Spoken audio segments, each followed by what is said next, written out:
From the Wando Bridge to this year's legislative session to the nuclear debacle, I speak exclusively with South Carolina House District 110 Democratic candidate Ben Pogue for a special edition of Quintin's Close-Ups. And be sure to download the free Quintin's Close-Ups app in your Apple or Google Play stores. Ben Pogue, it's so good to see you again. Good to see you too, Quintin. Yes, sir. So here we sit. You have a couple of more months before your actual election. Yeah. What's that one word to describe your campaign right now? Well, I think it's momentum. One thing that we've heard consistently, no matter where we go, even if it's outside of our district, all across the Low Country, is that people are dissatisfied. And since we've been out there, since we launched our campaign in January, the feedback that we get are that people want to be a part of something that is new. And you can see it with what is happening in our community now. It's obviously on everyone's mind that we had the Wando Bridge situation. Right. And we look at the legislative session where the perception, at least, is that we wanted things to happen. We had critical issues, critical needs, and yet there was no real progress made on so many things. And then we've got a failing bridge, a bridge that has essentially failed. Nothing got done. Well, the feedback that we get back, immediately is, I want to be a part of something new.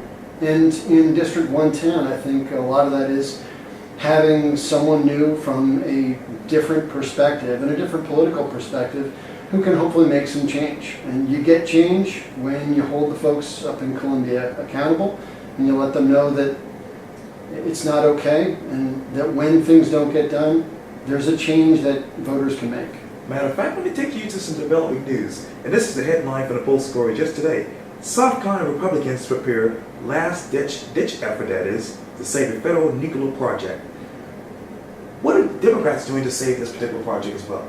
Well, I can only really speak for myself. I think that regardless of whether someone is a Republican or a Democrat or a Libertarian or whatever their political perspective, what none of our residents want is to pay any more than they have to for energy in our state. And they certainly don't want to pay a penny of what is a nuclear fiasco that has already cost so many people so much.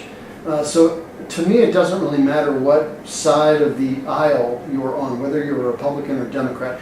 Quintin, I'm running to be the representative in District 110 for everyone, regardless of whether they're a Republican or a Democrat. And I know lots of Republicans who have jumped on board with our campaign or are just friends of mine. Sure. Loads of Democrats as well. Sure. They care about getting the results and seeing if we can come to a resolution for the nuclear fiasco, get a new deal done. I think part of that is going through the next several months and having the voters speak out and vote for someone who they think will make a change. Let me talk to you about a little bit of change. And what's going on right now is a headache for a lot of people who live over that side, Long Point Road beyond, and Daniel Island. It is the Wando Bridge partial closure. Right now, I believe the eastbound is two-way. Right. If you were in the South Carolina House of Representatives right now, what would you be on the phone talking to the SCDOT about?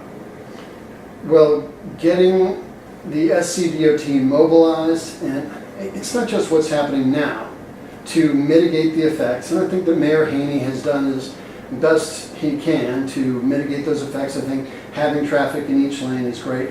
But we need a solution in the short term and in the long term. And if I'm in the House of Representatives, we need to have somebody up there who is advocating for both. Not a quick fix, but a quick fix and a long-term solution. And ultimately, that means bringing funds for infrastructure down here into the Low Country, whether it's in District 110 or all across. The Wando Bridge problem is a problem for everyone in the Low Country because it makes all of us feel the stress of traffic.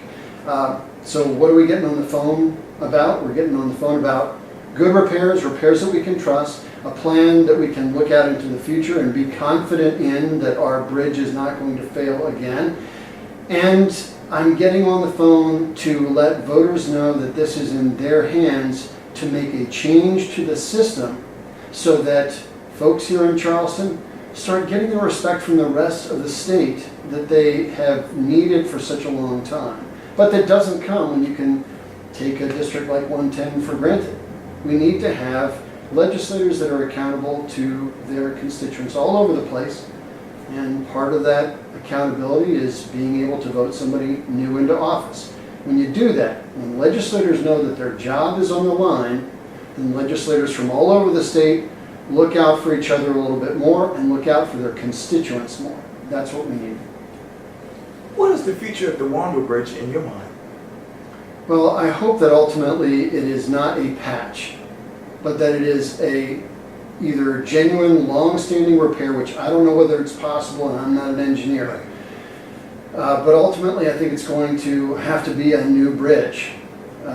I cannot understand how we had a situation with the Wando Bridge, who, according to the Post and Courier, needed to be checked with such frequency, and that the frequency that it needed to be checked with was different than other bridges in the area. To me, that speaks to a bridge that is, at the very least, has some concerns about it. We can't have that. We can't have legislators that are okay with that, or legislators or mayors or politicians at any level, even in our municipalities, that are kept in the dark about that. To me, that's taking constituents for granted.